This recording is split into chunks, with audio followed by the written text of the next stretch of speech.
Good morning बच्चों। अब हम पहलवान की ढोलक पाठ का प्रतिपाद्य यानी इसके अंदर है क्या, थोड़ा सा इसको क्लियर करूँगी। जैसा कि शीर्षक है, आप इसमें देख रहे हो, जिक्र है एक पहलवान का। पहलवान जानते हो आप, कुश्ती करने वाले, और एक ढोलक जो बजाई जाती है। तो दो डिफरेंट चीज़ें। पहलवान का नाता ढोलक के साथ है, किस तरह है, क्या है, ये सब आप इस कहानी में जानोगे। तो ये जो कथा है आपकी पहलवान की ढोलक, इसमें क्या दिखाया गया है कि जब व्यवस्था बदलती है, ठीक है, तो जब कोई भी व्यवस्था बदलती है तो उसके साथ साथ क्या होता है कि जो लोक कला है और इसके जो कलाकार हैं वो भी सब क्या हो जाते हैं, अप्रासंगिक हो जाते हैं। अब अप्रासंगिक का मतलब अगर मैं सहज भाषा में कहूँ तो मतलब अर्थहीन।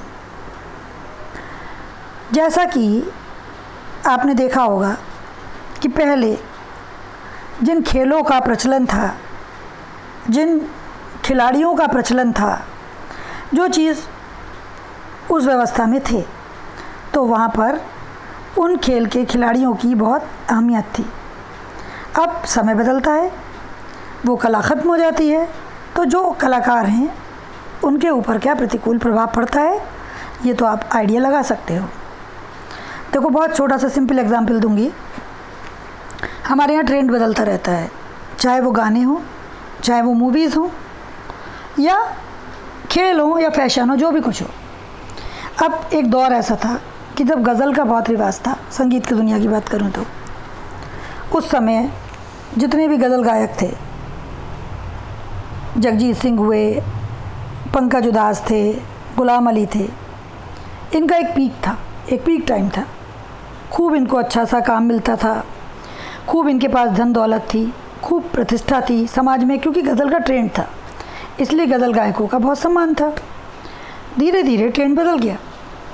अब अगर मैं आज के परिवेश की बात करूं, जहां गाने को भी छोड़ो, रैप म्यूज़िक का सबसे ज़्यादा चलन है, जहाँ तो गाना ऐसा लगता है कि मान लीजिए कोई बात कही जा रही है नॉन स्टॉप, और आज की जनरेशन उसी में खुश है, उसे सुन रही है।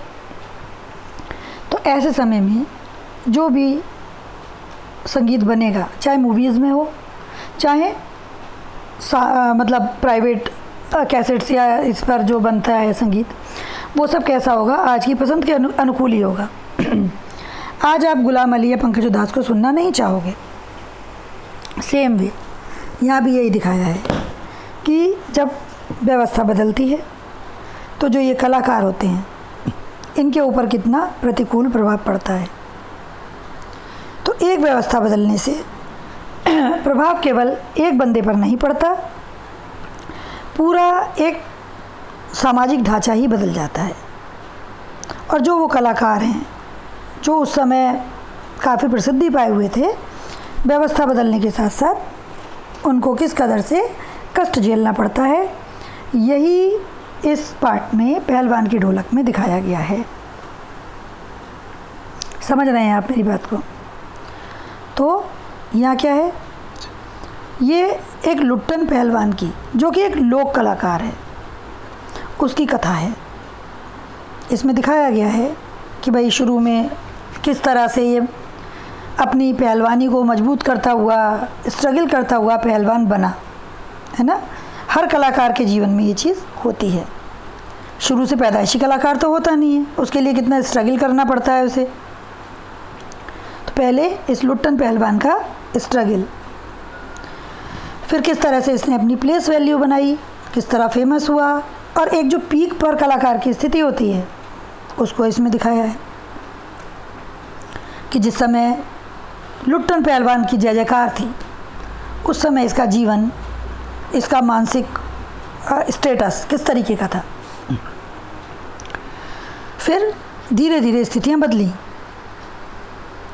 जिस राजा ने इसको आश्रय दिया हुआ था, उसकी जगह जब नया राजकुमार आता है, उसका उत्तराधिकारी आता है, तो वो थोड़ा इन सब चीज़ों को पसंद नहीं करता।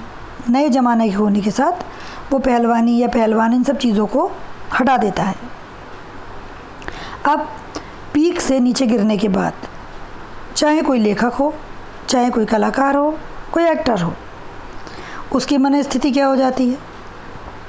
फिर वो अपने आप को किसी दूसरी चीज़ में सेट करता है, किसी ऐसे काम में जो उसने कभी नहीं किया होता। फिर वो उससे बसर करने की कोशिश करता है। यहाँ इस पहलवान की भी उस स्थिति को भी दर्शाया गया है कि पीक से हटने के बाद, अपने नाम शोहरत जाने के बाद किस तरह का जीवन वो जीता है, उसमें एडजस्ट करता है। फिर बाद में किस तरह से इसका दुखद अंत हो जाता है, ये भी इस कथा में दिखाएंगे।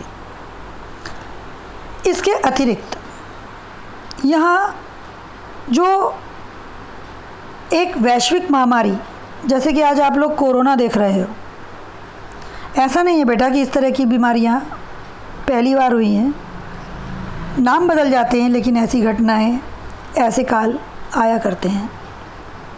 तो जिस समय की ये कथा है, उस समय लेखक ने दिखाया है कि हैजा भी पहले, जिसको आप लोग डायरिया कहते हो आज जर्नल, कि कुछ नहीं, ज़रा सा उल्टी या लूज़ मोशन हो गए तो क्या है, ज़रा सी दवा से, ज़रा से इंजेक्शन से सही हो गया।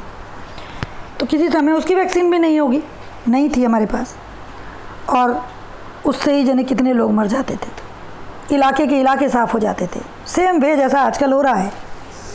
इसको तो आपको तदानुभूति करवाने की ज़रूरत ही नहीं है। जब मैं ये चीज़ें डिस्क्राइब करूँगी, इसमें आगे आपको कि क्या माहौल था उस समय, जिस समय गांव में लोग मर रहे थे, बीमारी फैली हुई थी, कोई उपचार नहीं था। उस समय ये पहलवान किस तरह से मोटिवेट करता था लोगों को।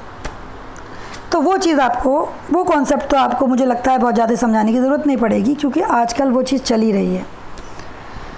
वो बात अलग है कि कठिन सूक्तियों में कहा है उसने कि रात की निस्तब्धता, भयावहता और ज़्यादा बढ़ा देती थी उस डार्कनेस को। तो आप सब जान जाओगे कि जब हम लोग क्वारंटीन है, अपने घरों में बंद हैं, तो दिन में किसका थोड़ा सा एक आध किसी स्कूटर या किसी गाड़ी के निकलने की आवाज़ भी हो जाती है, और रात में तो बिल्कुल सन्नाटा हो जाता है।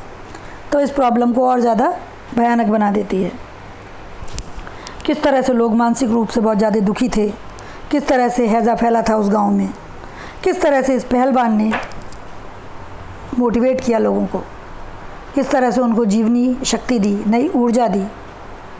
और फिर ये एक पहलवान जिसको शारीरिक शक्ति का संबल माना जाता है, वो किस तरह से मृत्यु को, दुखद मृत्यु को प्राप्त हो जाता है, यही इसकी विषय वस्तु है। अब जब मैं अगली टर्न पर आपको इसको पढ़ाऊँगी, तो मैं चाहूँगी कि आप लोग इसके PDF को, या जिन बच्चों के पास बुक्स आ गए हैं, वो इनको अच्छी तरीके से इस चैप्टर को रीड करके रखें। क्योंकि बच्चे, जब हम कहानी क्लियर कर देते हैं तो कोई बात ही नहीं रह जाती है। कॉन्सेप्ट तो आपको इसी में समझ में आ गया कि एक ऐसा पहलवान जिसकी सत्ता थी, कभी व्यवस्था बदलने पर वो निष्कासित कर दिया गया वहाँ से।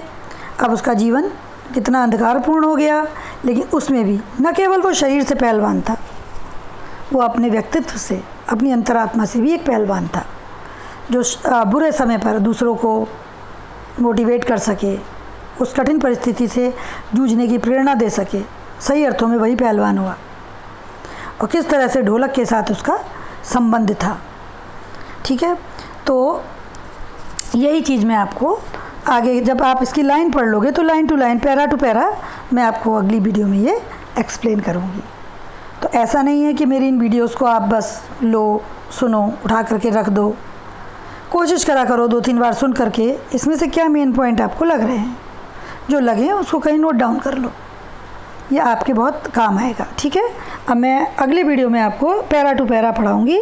इससे पहले मैं चाहूँगी कि सब इसके PDF को अच्छे से पढ़ करके रखें।